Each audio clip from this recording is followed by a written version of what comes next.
you want to hit record, I don't know, you might have already pressed it. There we go.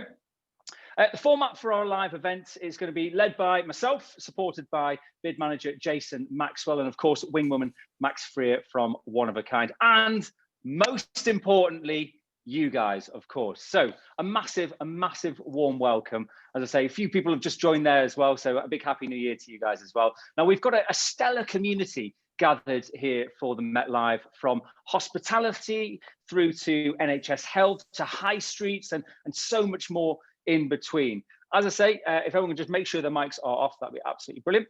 We're focusing on the future once more for this evening's discussion. We're calling it Future Focused, and it's the theme as we head into 2021. Now, our guest contributors will include Ben Murphy, who is the South Tees Hospital Charity Director. He joins. If you want to give us a little wave, Ben, lovely to see you in here. Looking very smart as well. I feel a little bit underdressed. Jennifer Tomlin's here, the Communications Officer at Stockton-on-Tees Borough Council. Hi, Jennifer. Lovely to see you as well. And also Matt Boxall joins us for the first time. He's the General Manager at Wellington Square and Castlegate Shopping Centre. So thanks very much, Matt. Lovely to have you along with us as well. And of course, we are all brought together by the instrumental force behind Stockton Met, shaping the conversation that's changing Stockton High Street. He's turned his light on now so we can all see his glamorous face. It is, of course, business leader Jason Maxwell of Stockton Business Improvement District. So thanks very much to everyone. And we've got loads of people heading into the Met. All our usual attendees, lovely to see you. As I say, Sophie, fantastic background now at Archers there. You're putting me to shame with my faded notice board here at the BBC. But as I say, Matt Boxall joins us brand new. We've got Lindsay Carter from the Endeavour Partnership. Lindsay, thank you for popping in for the first time. Emily Garbutt's brand new from Contemporary Stockton. As I mentioned, Ben's here, Ben Murphy. Zach Nunnery, who is from the Education Partnership at Sunderland College. Thanks for joining us this afternoon, Zach. Alison Preston is coming in from North East England Chamber of Commerce. Peter Robertson from the Education Partnership North East. Thanks for joining us, Peter. Lovely to see you along as well. We also have Chris Small from EPNE, Victoria Tiffin from Hinson Security, Yvonne Wallace from Diamond Printer Design, and Carrie-Anne Wilford from Newcastle Building Society. As you can hear there, the Met continues to grow, and we continue to fill the seats here on our live events. And it's lovely to have you all here for the conversation. Now, new vaccine hope. I guess that's a headline that we've seen all over the place recently, and also post-Christmas lockdown. They're the two big things, I guess, in our lives at the minute. And we felt tonight's Met was very much a conversation. So if you've got any questions or comments you'd like to add, please do pop them in the chat area. You'll find the little chat box at the bottom. I'm sure everyone knows how to use Zoom now. If you pop them in there, then I won't miss them, because we've got so many people at the Met Live these days. Sometimes if you do raise your hand, I might miss it because I can't see everyone at the same time. So if you do have something to jump in with, a point you'd like to make, maybe you don't even want to speak out loud, pop it in the chat box and I'll do my best to keep on top of that as we go through the meeting this evening. So 2020 was an epic year with significant turbulence, uncertainty, disruptive change. But what does this all mean for the future?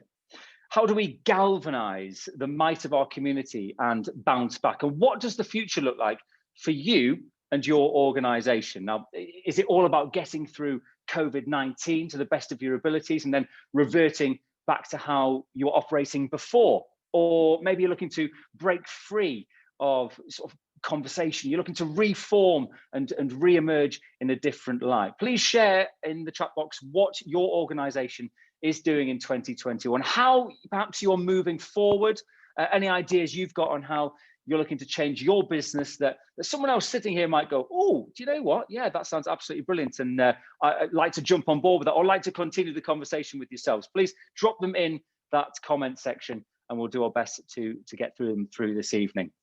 Now, I've mentioned before that when I speak to Max from Ook with regards to these events, she loves to use the proverb, one eye on the past, one eye on the future. It's a sort of retrospective modernism, the notion of keeping one eye on the past, but the other firmly set on the future, sort of like that, basically. And it helps us to frame perspective on the things we need to protect, but also the things we need to progress. And I guess we could kind of sum this up in one word, which would be progression, and the mantra of progression. And we must progress forward despite the challenges we faced over the last year and continue to face. Progression is the core focus of the work being delivered by Jason Maxwell at Stockton Bid, as he and the community battle COVID-19 and Stockton High Street, which has been obviously hit hard by the pandemic. So Jace, I'm going to come to you first. Everyone else, if I can just remind you, if you've just joined, lovely to see you all. If you can keep yourself on mute throughout the conversation, unless you'd like to raise a point, and we'll bring you into the conversation. That will just make things a little bit smoother. And as I say, chat box is always open for your comments, your questions, your ideas on business diversification. Just drop them in there. And we'll get to them as and when we go. So Jace, as I say, coming to you, 2020 was an intense time for the levy and your levy members and your levy community, and yourself included. The service industry in particular have borne the real brunt of COVID-19. So how are things, and how is morale coming out of Christmas? Morale's really low, Matt, across all areas. So I'd love to start on a positive note and give everyone a really upbeat sort of message, really. But I guess that's just not the case at the moment, at this moment in time. It's really, really difficult out there. And, you know, there's a number of people, you know, on the call today that will probably able to, you know, to reiterate that message, really. It's difficult. I mean, the hospitality industry have been absolutely decimated. I've had 2 emails in the last couple of days from businesses that haven't been open since March the 23rd last year. So we're coming around to a full 12 months where businesses just haven't been open and haven't been able to trade. And it's just absolutely heartbreaking for those guys. I visited a couple of businesses today. I went round and saw the great guys around at Dovecote Tea Rooms on Prince Regent Street there, and they're being as upbeat as they can. They're doing takeaway. So them, like many other businesses, are managing to pivot what they do and trying to sort of do things a little bit differently to they have done. And I guess that's the great thing that we've all seen, you know, on the news and on other platforms. The independent businesses are agile like that, and they've been able to pivot and do things a little bit differently, which is absolutely fantastic. But on a morale point of view, it's difficult. It's difficult for everybody, but it is for the retailers and hospitality industry in particular. It's really, really difficult. Footfall is obviously down, but having said that, it's something that we need to do to get through this as quickly as we possibly can. Okay, and we're gonna talk about sort of, you know, going forward and the plans for, I guess, the first quarter in just a moment. You mentioned the hospitality business there. And I know we've not got John from the Hilton this evening, but we have got Lorna Hobson from the Hampton Hotel.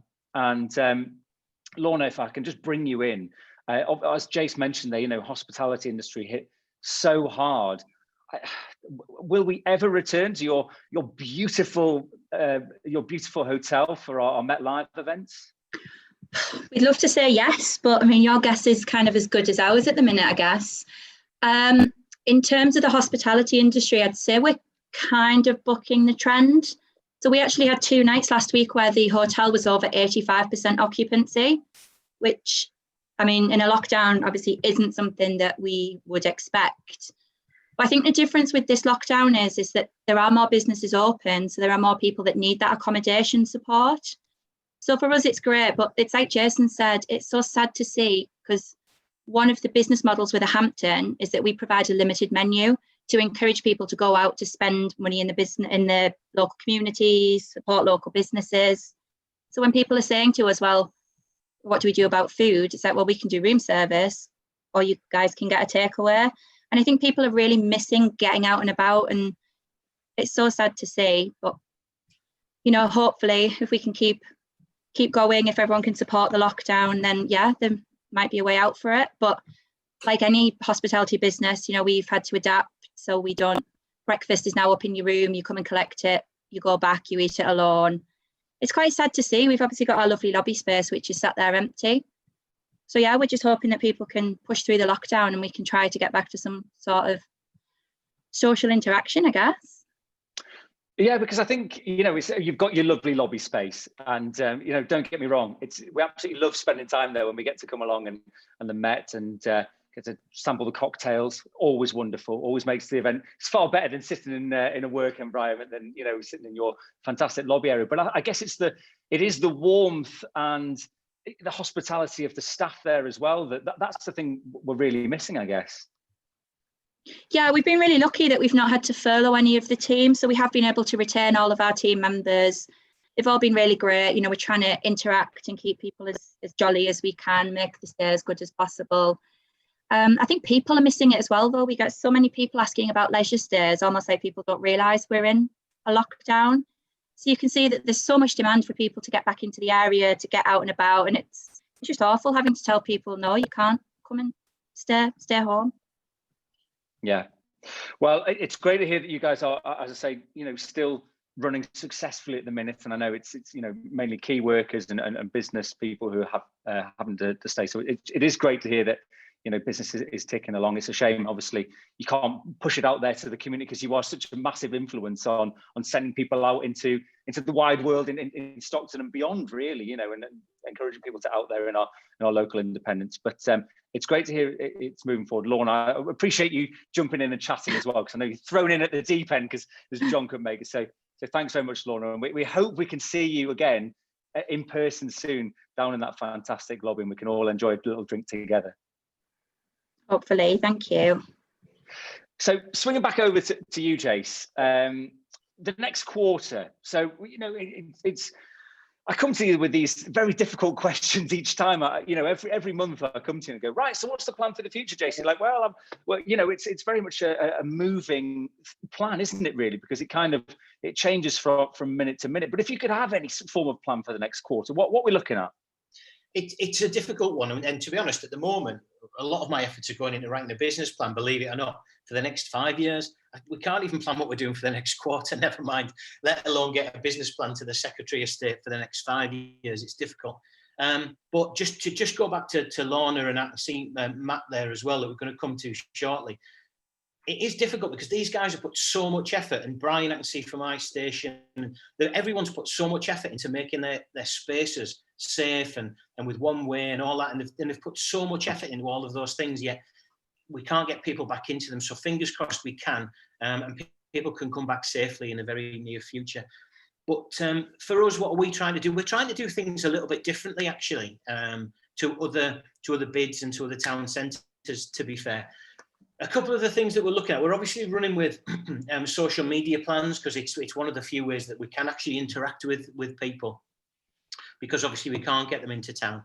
And looking back slightly over the Christmas period, we did our Indie Street Heroes, which lots of people here were involved with, that got so many engagements. It's unbelievable. So thank you, everybody, for liking and sharing those types of things, because without that, the Christmas seems an awful lot quieter for retailers. But we're going to continue that story of independent businesses, and we're going to continue to push that story with the help of everybody around the table and everybody around the town. But we're also, as I say, trying to do things a little bit differently. So what we are going to launch in the next few weeks is an employee assistance program. Now, to independent businesses, it's something that they might not have if you're part of a larger scale business, maybe the NHS or somebody else, or the council, for example. If you have an issue, or it's a wellbeing issue or mental health issue, there's a confidential line that you can call, and it will give you help or advice or a pointer as to where to go for advice and to help. But we're launching that for all of our independent businesses across the town, and as far as we're aware, that isn't done in any other town across the country. So we want to lead on that one. So that'll be awesome. And we're also going to try and to put together a junior bid, which is something we tried to do last year, but because of COVID restrictions, etc. Again, it's something that we couldn't do. But we also understand that the next generation of high street users are the next generation below us, and we need to have those guys engaged with our high street. So to have a junior bid and to give them a package of money to say, actually, what would you do to encourage the next generation of users into our high street? So we're going to try and get that off the ground, and we're going to create a board and let them manage it in the way that they want to. Obviously, we'll have an oversight to make sure that it goes well. But yeah, again, it's something that hasn't been done anywhere else in the country. So again, we hopefully be leaders from the Stockton area on those couple of projects. But on top of that, we want to put some artwork out there, and we want to put a little bit of positivity back into the high street. So, like ever, with the rest of the partners around the town, we're striving to make sure that town gets reopened safely, but with a positive message attached to it.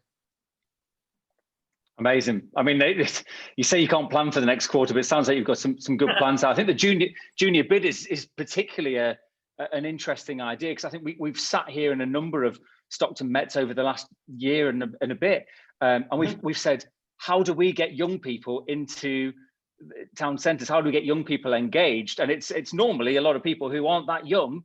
There are some younger ones amongst us, absolutely. I wish I could class myself in those these days. I can't. You can see that from the receding hairline. But I think that sounds like a massively interesting and forward-thinking way. You know, why are we trying to come up with how to get young people in? Let's ask the young people themselves, I guess. Well, that's my idea. And as cool and as young thinking as I think I am, I'm probably not to an 18-year-old.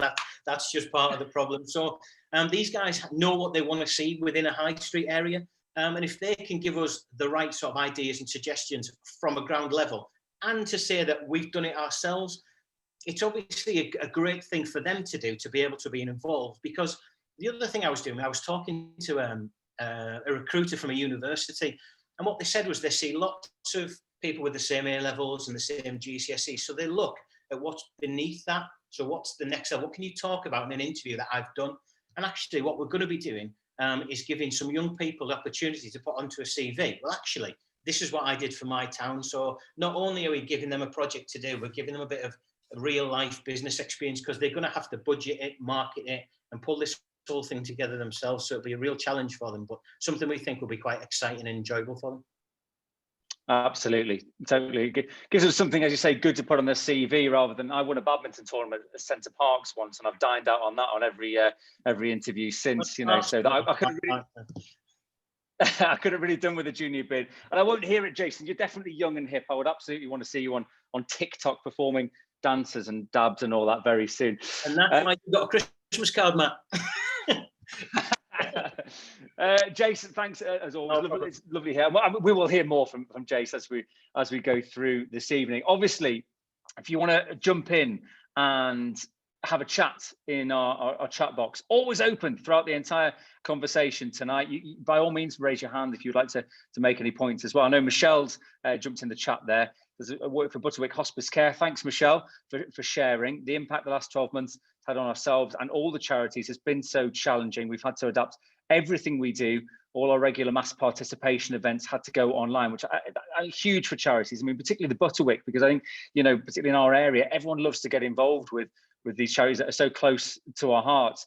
But everyone had to, I saw this actually, I spoke to the Butterwick on one of my shows when I was on BBC Radio Tees not so long ago, and everyone was doing online bike rides as solo cyclists and going out and doing the runs and everything. So it all looked absolutely brilliant. It was great to see a charity that diversify like that and one of our businesses. So I guess if you had any questions about how to, you know, perhaps adapt and ways of thinking, then Michelle will be a great person to talk with. And as always, if you want to chat to anyone, you can do in that chat box, and also Max and Sam after this meeting can put you in contact with anyone you want. So just let us know and keep in touch. Now we'll move from high street to hospitals, because Stockton Bid take their community responsibilities very seriously, and we wanted to put a spotlight on the wider community that helps all of us, which is our NHS community. Now 2020 was a year, you know, we may want to forget, and the outlook for 2021 is,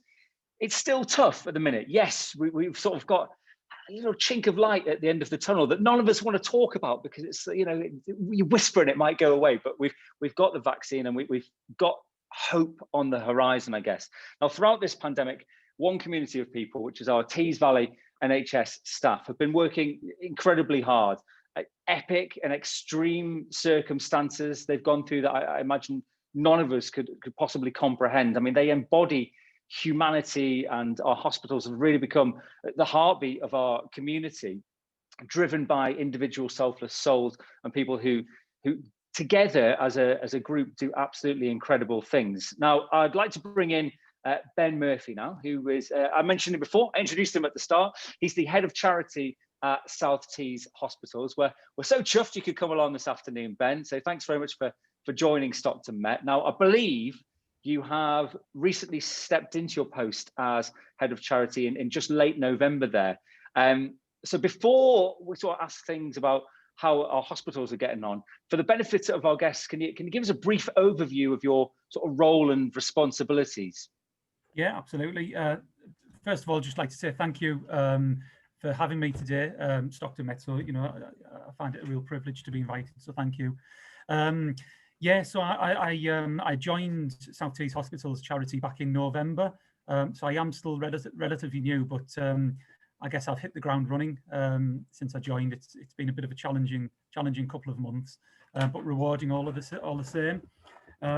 I don't know whether anybody knows much about South Tees Hospital charity, so I can give you all just a quick overview. South Tees Hospital charity, you know, with the fundraising arm of South Tees Foundation Trust, we care for over 1 million people across the Tees Valley and North Yorkshire. So we've got 6 hospitals. We've got James Cook, which is our biggest site. We've got the Friarage Hospital in North Allerton, and we've got Redcar Primary Care Hospital, and we've got Broughton. And we've also got the Friary up in Richmond as well. So our footprint is quite large, and we've got over 10,000 staff as well. So it's a huge organisation, and it's a bit like a village.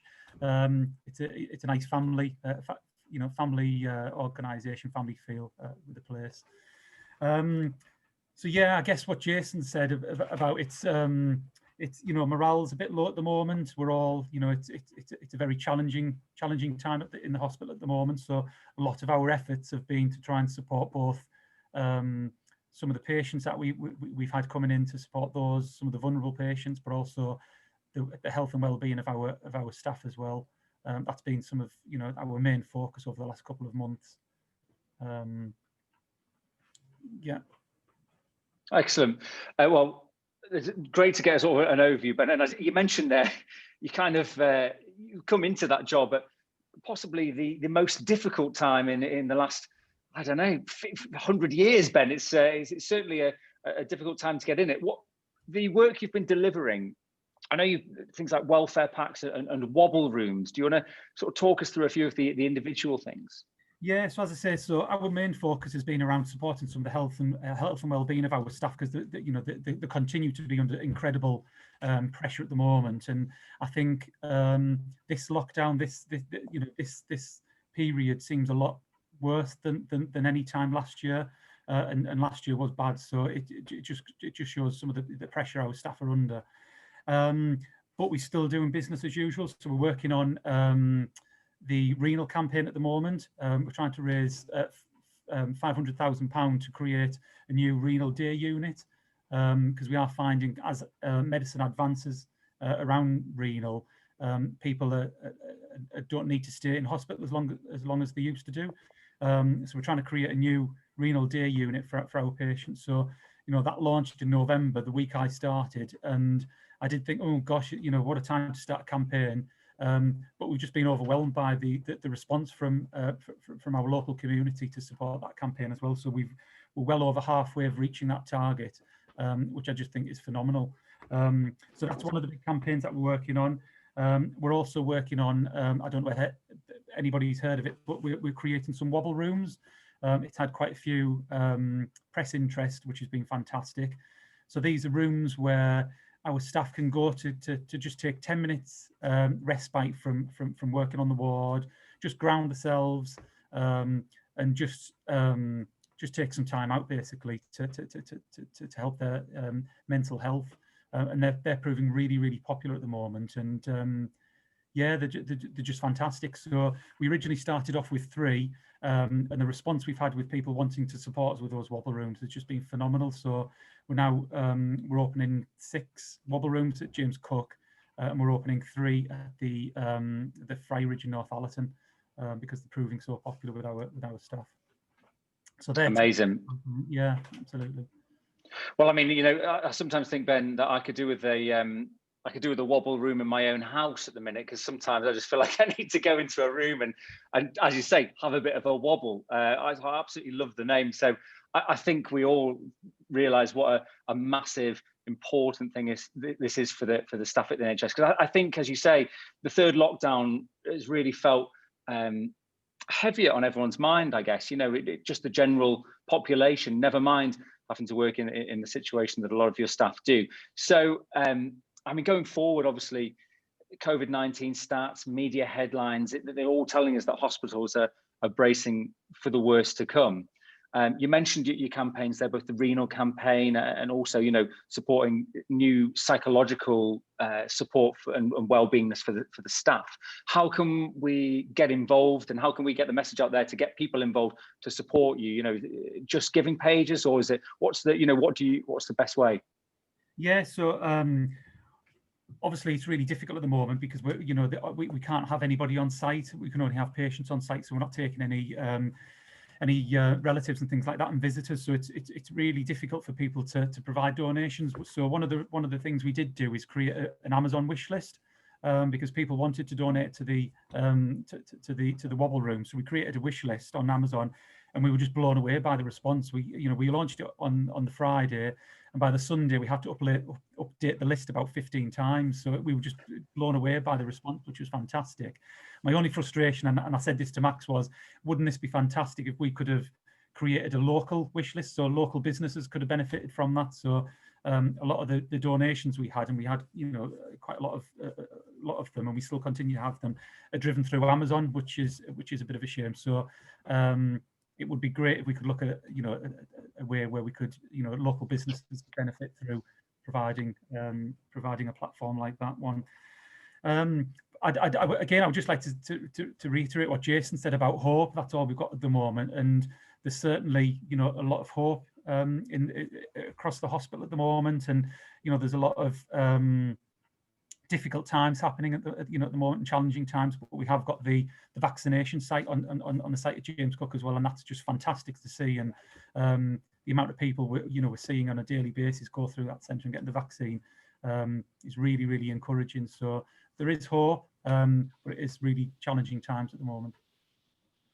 And absolutely, yeah, and I guess talking about the future as well. So we are hoping to rebrand the charity, so we're working on that. It's probably not, I don't know when a good time is, but we're trying to look at rebranding the charity as well and reposition ourselves, and looking at the strategy as well. And I know Jason picked up on this as well, about your 5-year business plan. Originally, we were going to do a 5-year strategy for the charity, but I think in light of what's happening, we just need to be, really reactive, and we need to respond to what's going to happen this year. So we're going to opt for a 12 to 18 month strategy and make sure that we can adapt with what's going to happen, because some of the big income generators for the charity, such as the Great North Run, would bring in 70 grand for the charity. That might not happen this year. We've got Middlesbrough 10K, so we've got quite a lot of local events. That is a question mark over them. So we just need to be really adaptable to think, well, actually, can we fundraise a lot of this online? So we're looking at a digital, trying to take the charity on a bit of a digital journey, to try and move some of those revenue streams online and digital platforms. Absolutely. Jace, I know you wanted to jump in. Yeah, just quickly, and we don't normally do charitable things on as part of Stockton Met, but I think in this case it's really important that we do, and that we make an exception to every rule. And I think this is definitely it. Ben, I think if we could pick up some point after this, and maybe look at a way of doing a local wish list, if there is any other things that are still needed for such things like the Wobble Room. I think there would be a lot of businesses that would be interested in having a little look at that. Certainly helping. If there's any way that we can help to spread the message of that I guess some things that need physical things that need sending, but actually I guess they all need to be sanitized and all of those types of things. So it makes it difficult. So actually a monetary contribution for as little or as much as it can be is probably a better way of doing it. But if we can spread that at all, then certainly let's pick up after this meeting and we'll see what we can do to help. Absolutely. I really appreciate that. Thank you, Jason. Just out of interest, Ben, I mean, I don't know whether anyone else is interested. I certainly am. What's the sort of things that you were looking to put into a Wobble Room, just in case anyone goes, oh, I know someone who does one of that, and I know someone who does that. Yeah, well, with regards to the Wobble Room, so that, I think the reason the Amazon wishlist was so successful is because it had so many different items on there. So it had mindfulness colouring books, pens, pencils, sharpeners, CD players, so we could play mindfulness music on there, teas, coffees, inspiring posters. We had have you heard of the book The Boy, the Horse, and I can't remember now because I'm not on the spot. Well, that's it. Well, yeah, that's it. Yep. So just really inspiring books, just easy reads. So if staff have got 10 minutes to take in there just to get away from it all, just to ground themselves a little bit. Some nice inspirational quotes. Maybe it's a bit of a colouring book and things like that. And we've got some like mood lights and diffusers and some nice lavender oils and things like that. So it's just a really, really nice place because the hospital is very clinical. The lights are very bright, and it's just not. It's not a place where you would you could just chill out and take some time. But yeah, so some of the items were £1, from a pencil sharpener to a CD player for for £60, or a diffuser for £30. So there really was, and some of the stories we heard, there was one lady who phoned up a couple of days ago who said her son would like to donate his pocket money and buy something. So he bought a colouring book and some pencils, which was just fantastic. And then we had another local business who said they wanted to purchase the whole Amazon wish list, which again was fantastic. So it's just great. But just going back, I mean, we're also just about to start a campaign at the moment, which is around discharge packs. So some of our patients that are vulnerable and going back, we're discharging them to go back home and maybe live on their own, or they're elderly, they haven't got family and things like that. We're trying to put a discharge pack together. So that will include pajamas, nighties, and some of the basic essentials, so non-perishable goods, tea, coffee, hand sanitizers, some toilet roll and things like that. So very basics. So we can give and some key information so that, it might be 2 or 3 days until the relevant services get in touch with them. So we're doing things like that. Yeah. Excellent, Ben. It's been fantastic that you could join us this afternoon, and great to hear all the fantastic works that's going on. And you should all know that one of a kind, Ook, Max, and Sam working very closely with Ben. So if you think you could maybe get in touch and help in any way, then make sure you get in touch with Max and Sam after this meeting, and they will make sure it happens. Ben, thank you so much for joining us this afternoon. It's lovely to hear about everything that's going on. Really appreciate it. Thank you. Now, the power of community is sort of the thread that weaves our Met conversation together. Now, and at the heart of it is, of course, Stockton High Street. And at the heart of them is 2 shopping centres welcoming, serving and supporting their customers. So please welcome Centre Manager for Wellington Square and Castlegate, Matt Boxall, who joins us this afternoon. Matt's got a rich and diverse background in retail, understands how it operates all the way from shop floor level through to board level. He's a passionate and native Teessider. He's worked for Go Outdoors, Teesside Park, and then he joined Knight Frank to head up the centre management of Stockton Council's 2 retail centres. So firstly, Matt, absolutely lovely to have you on board. Thank you for joining us. First, and I guess very obvious question is, how is business? I suppose the long and short of business is, it is, as what Jason said, it is quite tough out there. There's lots of, I suppose, things that are hurdles in our way at the moment. COVID being the biggest one, the uncertainty around lockdowns and what goes on in a lockdown, who opens, who doesn't open.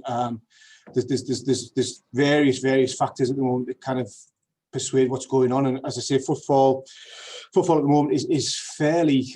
It's for me as a retailer to say this and spending most of my adult life in a retailer, coming out shopping, there's still probably too many people out and about shopping for a lockdown. We're averaging sort of probably 20% down of figures where we were sort of last year in Castlegate, and although Wellington Square is very, very quiet, we're still getting quite a few people through there. So from a footfall point of view, there's still probably too many people out and about in Stockton doing the bits and pieces, but we understand it's essential.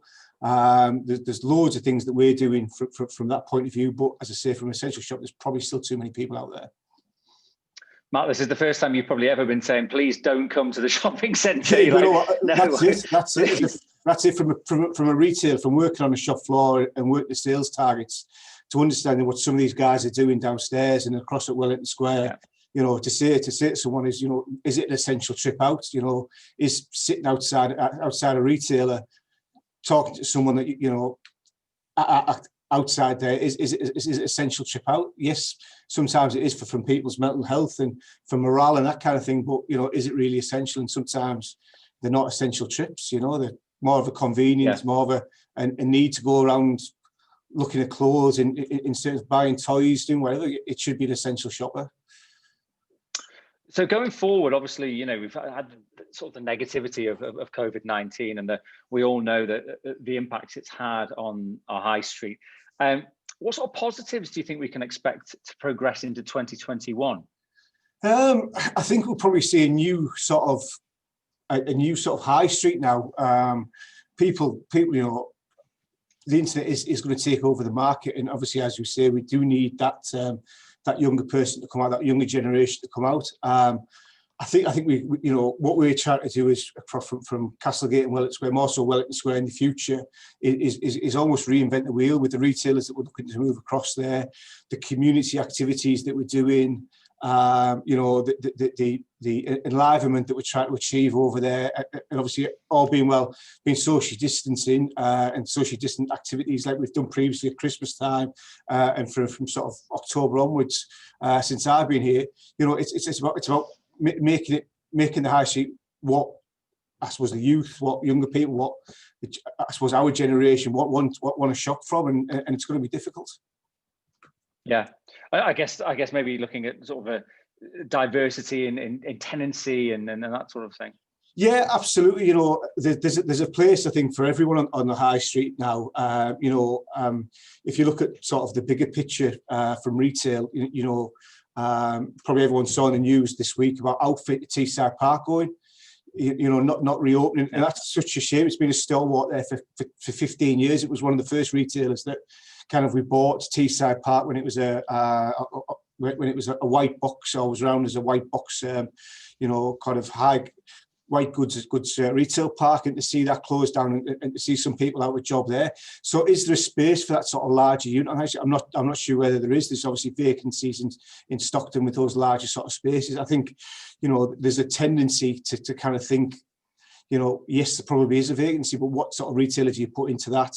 And what sort of retailer would take that sort of space and the rents that people pay? But on the flip side, I think there's a fantastic opportunity for the independents like iStation that have gone into the Wellington Square, so far. And I think there's a fantastic opportunity for the independents to kind of grow and again redevelop what they're doing and change. And I suppose they've got their own sort of backing to do that, and it doesn't have to go through board level. They've got their own sort of motivations to do that. So yeah, I think in one way it's negative. There's lots of negatives going on, but I think from a positive, it can be a positive 2021. Everyone at some point does need to go to shop. Will hopefully come back and shop. Yeah, Matt, thanks so much for being with us this afternoon. I don't know if anyone's got any questions for Matt that they'd like to throw out there. This is the moment everyone goes, oh no, I couldn't possibly do it. I know Jace will absolutely have one for you, so yeah. We'll swing over to Jace. No, not necessarily a question, just to back some of the things that Matt said there. With some of the bigger retailers closing down on places like Teesside Park and out of town shopping centres, and a lot of people now wanting to become more local, and there's that real sense of localisation rather than the globalisation. It might even mean that people are coming back to a town centre more rather than going to those out-of-town shopping centres. So whereas we don't want to see people out of jobs, from any point of view, what it does do is it gives the independence within a town centre, where a town centre has that slightly more diverse retail offer or experiential offer. So those types of things might be good for a town centre, although not so great for a retail park. Yeah, there's many factors that we're kind of looking at from I suppose from a centre point of view, but more so from I suppose globally and nationally. The micro mayors just offered sort of free parking for the first 3 hours in all town centres, which we've already started in Stockton through Stockton Council, which is fantastic. Which is a fantastic thing to bring the customer back into Stockton. retail parks offer that free parking all you know, throughout the day. Stockton is you know, predominantly is the closest town centre to a large retail scheme, and you know, for us to offer that service is fantastic. It should bring people back into it, but also as well as from a community point of view. And part of what we will try to do in 2021 is lead from the front with our community proposition. I've got a marketing manager here that's fantastic at creating her own ideas of what she's doing. And you know, we're doing a Keep Warm campaign at the moment, which has gone down fantastically well on social media. And we thought we'd be a bit of a slow burner because of COVID and because of the lockdown. But you know, we set ourselves a simple target of 500 courts to be donated.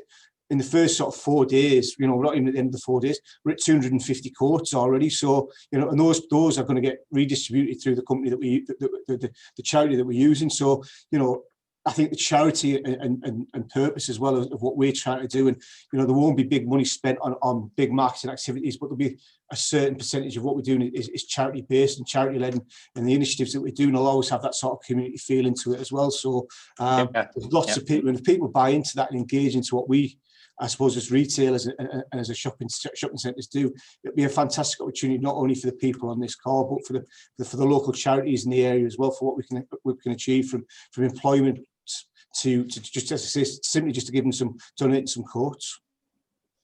Absolutely. And we're going to move on in a moment to Jennifer Tomlin. So just briefly, Matt, I know Jane has popped a message in the group here, the chat group, saying what's happening with the development of the high street down to the river. I don't know if you could perhaps offer a brief bit on that. I don't know, Jen from the council might have a better idea than what's going on with it than I do. I think COVID slowed the whole process down. We're endeavouring to kind of move retailers, the retailers that want to come across, starting pretty much now. You know, we're almost there with a couple of deals, and to probably vacate the centre sort of this sort of time, sort of the first quarter of 2022 really, and go from there. As for the development side of knocking Castlegate down, which unfortunately will happen, I'm not 100% sure where that is. You know, we're in the process of getting the eyesore that is unfortunately is the hotel knocked down. We're part of the discussions of that, and you know, we'll just see where it takes us. I think with those sort of things, COVID isn't helping, and is certainly delaying various things, various aspects of that. Okay. Thanks, Matt. Appreciate you popping in this afternoon. Lovely to have you here. Cheers. Now, new to Stockton Mets is Jennifer Tomlin, who I mentioned earlier, I introduced her. She's the Communications Officer at Stockton-on-Tees Borough Council. Jen, I don't suppose you could share the progress with the town centre's investment ahead of the February cabinet, and how the town centre's investment programme will look over the coming months. Now, obviously, we're hoping to close this Met Live out, the first one of the year, on a slightly positive note, I guess, with some success stories in the town centres over the last year. So I guess, Jen, over to you. Can you start with the town centre's investment ahead of the February cabinet? What's happening? Yeah, of course. Hi, everyone. Really excited to be here. And Matt kind of really introduced me well there in terms of the Riverside development as well. I think that was kind of a nice way of leaning into everything. You're welcome, Jen. Anytime. That was definitely, I promise that wasn't rehearsed either. Very seamless. So yeah, just kind of a bit of background really. So obviously in October, we got approval from Cabinet to kind of begin drawing up a master plan for what the future will look like for Stockton and all of the other 5 towns as well. So obviously we are a proud borough that's home to 6 towns. All that have their own kind of unique identity. As probably a lot of people are already aware, you'll have seen kind of the initial ideas for Stockton Riverside and what that's going to look like. So all of this kind of info in terms of the master plan is really subject to cabinet approval in mid-February. So we can't kind of share any of the finer details in terms of progress now, but this will be presented at the next stage of development should this be approved, which is obviously really exciting. So watch this space. Obviously each town, as I've mentioned, has its own identity, and we're working really hard to make sure that kind of that identity is reflected in all of the plans as well as considering all of the issues that were covered by the public consultation earlier in 2020 as well. Obviously, as you've mentioned, Stockton, there's been a lot of great progress already. kind of to support the plans that we've got to reconnect the town centre to the river, but we're looking at kind of exploring other ways, whether that's quality of place, allowing kind of more flexible open spaces, but also providing that really community element that Matt's alluded to, and all of this as well as supporting kind of that traditional function of the high street and making sure that can be sustained as well. Okay, so in answer to Jane's question, I guess, Jen, where she said what's happening with the development of the high street down to the river, February is when we're going to be finding out a bit more. That's sort of the date when we can all sort of go, like right, say, we can come knocking on your door, Jen, and say we can get you back into the Met Live and be like, Jen, tell us now what's going on. Oh, so, absolutely. Yeah, that's when it is. Okay. Can you hear me? Yeah, we've got you. Yeah. So, is there anything? I mean, look, is there anything you can just give us a little hint, or is it all very top secret?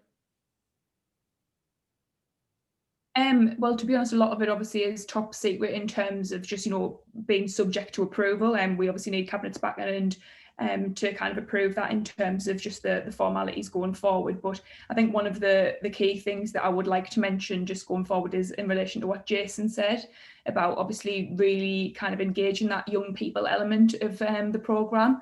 I think that was one of the issues off the back of the consultations. Although we got really good feedback, I think that just from my view anyway, one of the struck me was that young people were really underrepresented.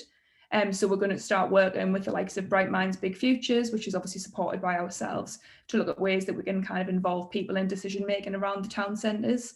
Obviously, they're a huge kind of asset to us in the future, and we really want to kind of support programmes that champion things that people care about, like sustainability, health and wellbeing, quality of life, etc. Okay, so if anyone has any ideas on, I guess, community elements and an open space ideas, you're still open to them coming to you and shouting up. And I think that idea that Jason mentioned there, you know, about having that kind of junior version of the bid is a really good way of including, you know, like I said, that younger audience that we're desperate to connect with as well. Yeah, absolutely. And if everything fails, paint a hippo on the wall, because you're not anyone if you haven't got an Instagram selfie with the hippo, I don't think, at the minute. Jen, brilliant. Have you got a couple of positive stories to finish, to wrap us up on? Yeah, so I mean, like I say, we've the things that I kind of like to focus on. Obviously, I've only been at the council a very short time, since November as well, very similar to Ben. I think that things that have really kind of caught my attention have been just the resilience of independence, and kind of how those traditional retailers, who I think probably is fair to say in the past have been quite reluctant to embrace change, have really shown that resilience and adapted. One of the things that really struck me was the likes of market traders, you know, people who are kind of very supportive of that traditional element of Stockton markets. I think, you know, changing and adapting their business to make it a digital first business, the likes of I think it's McMahon's Fruit and Veg, Sean's Plants and Flowers, etc. They've seen their trade increase massively with the likes of click and collect and the use of social media. And I think they're skills that, you know, they'll be able to use, you know, post-COVID and beyond, and things that I think, although they've been kind of forced into a position to explore this opportunity, it's something that will really benefit them in the long run. And then the other answer that I had was, again, Matt kind of stole this a little bit, but I did mention iStation as well, just because, you know, it's a family-owned business, a real success story and a great move for an independent business to move into a larger premises in Wellington Square, away from where it usually was. I think that the fact that we kind of supported them as a council as well on that journey just shows that we're kind of right in that way to consolidate retail in that way. And like I say, we're looking forward to taking other businesses on that journey with us as well. Absolutely. And we were joined by the iStation guys just before Christmas there, and it was great to see their fantastic snazzy new premises. Looks like the centre of the Star Trek Enterprise, to be honest. Jen, thank you so much for joining us and fielding those difficult questions, despite the fact that Matt, as Jason says in the chat, threw you under a bus to start off with. So thanks very much for joining us this afternoon. I enjoyed it. Excellent. Right. Well, I guess amazingly, we've almost come to the end of our Met Live once more. So we'll swing over to Jason Maxwell and Max from One of a Kind. We're going to chat marketing innovations briefly, and also Jason, I need to chat to you about community partnership with corporate businesses as well. Yeah, I think, and funnily enough, it's kind of what Matt and Jen have both kind of alluded to a little bit there. And then two of the buzzwords for next year are going to be community and partnerships, because I think there's no way that we can get out of the pickle that we're in without working together. And I think that's really, really important, that everybody pulls together to create the right strategy to get this town moving forward. And I think with people like, at the helm of the retail parts of it in Matt and Jen and her team for communications, it's really, really important that we all pull together and create one strategy to get us all out of it. And that's absolutely vital. As a bid going forward, we in the past have not necessarily looked for sort of corporate businesses or corporate partners, but I think going forward for this year, it's something that we would be delighted to be working with a number of different corporate partners. And I think it is the way forward for lots of businesses. So what we will be doing at some point over the coming months is wanting to work with other businesses, because I think it's vitally important that other businesses are represented on the high street. So it's not just about retail. There's professional service, there's the nighttime economy, there's lots of other businesses that can get involved in the high street. And we are wanting to be having those conversations with those corporate partners. Absolutely. I've just noticed as well, actually, Brian sat down there in I Station. I didn't see you there, Brian. You were tucked under my chat box, and I didn't recognise you because the last time we saw you in that big snazzy office that looked like it was literally about to take off. But sorry, Brian. I'm doing my trick with the lighting, look. Yeah. You've gone James Bond-like, sat down there. Look, that's what it is. Yeah, I'm just in the merch office now rather than the retail space. Ah, right, okay. Well, yeah, as I say, I mean, there's I Station as well. I hadn't seen you there, Brian. Lovely to see you. Max, I know you wanted to jump in with any sort of ideas to diversify and support the Levy community in 2021, just off the back of what Jace was saying there. Yeah, I think one of the interesting things about being an external company and working within the creative industries, we can be really observant and objective in the things that we put forward, and also because we work across sector, we can join dots really, really well. So you'll find clients are working in silos in their sort of own community.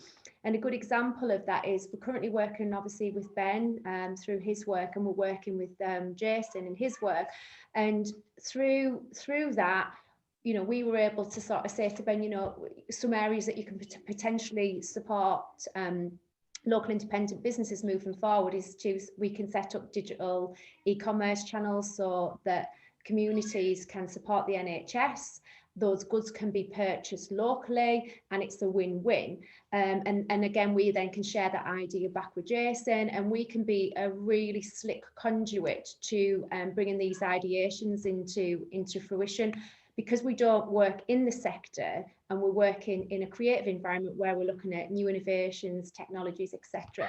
It just means we just bring all of that to the table. So I think moving forward with Stockton bid in particular, we're just really excited to come up with some ways we can illuminate the town centre. And I don't mean like illuminations with lights, but use outreach community work with partners like Archer's Law. Sophie's suggested that she wants to get involved, and we come up with some creative initiative that might be linked to well-being, that then can be illuminated into a town centre that will eventually bring people back into that space socially as well. So it's just really thinking radically, and that's been the challenge for me certainly with the bid. And we've been working with Ben and stuff, so some really, really exciting stuff. It's really challenging, and it does really force you to think laterally as to how we're going to come up with some ideas. So yeah, some really exciting stuff happening. And Stockton Met and the businesses that are here tonight contributing, I've been saying through the chat, share your ideas. No idea is a bad idea. So yeah, thank you. Just lots of work ahead of us. Absolutely. And I mean, I guess as Jay said there, one of the two main things going forward, community and partnerships, which is what the Met Live is really here to do and here to develop. Jace, any final words?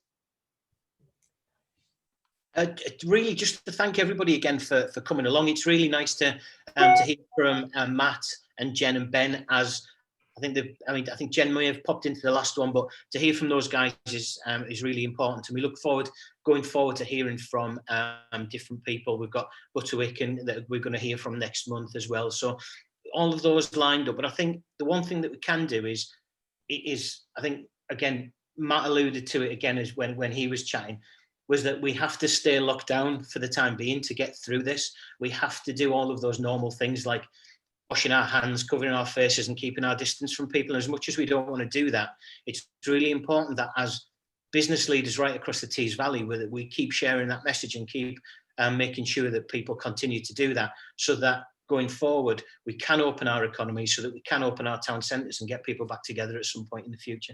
It's really important that we hear that message, I think. Absolutely. Well, Jace, thanks for that. And thank you to everyone for joining us. We are going to be back on February the 18th.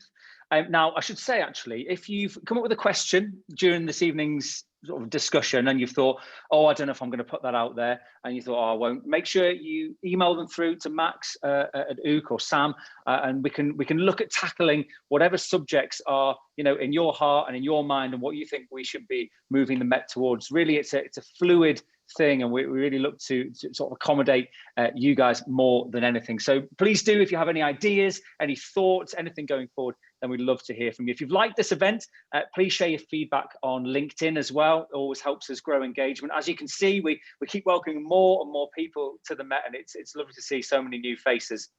And it helps to build the engagement as well and the awareness for Stockton Bid. Bookings can be, as always, found on Eventbrite. Big thanks to Sam at Ook, who sits there in my top left corner. I don't know where she is on everyone else's screen, but she sits quietly in the background, managing and ensuring the Met runs very smoothly, from promotion of the Met through to booking and management of all the technical requirements, booking Zoom meetings, which I still haven't got to grips with myself. Big thanks to Max as well at Ook for coordinating the content, liaising with our contributors and shaping the narrative and content that brings us all together at the Met. Big thank you to all our contributors tonight for popping in and chatting.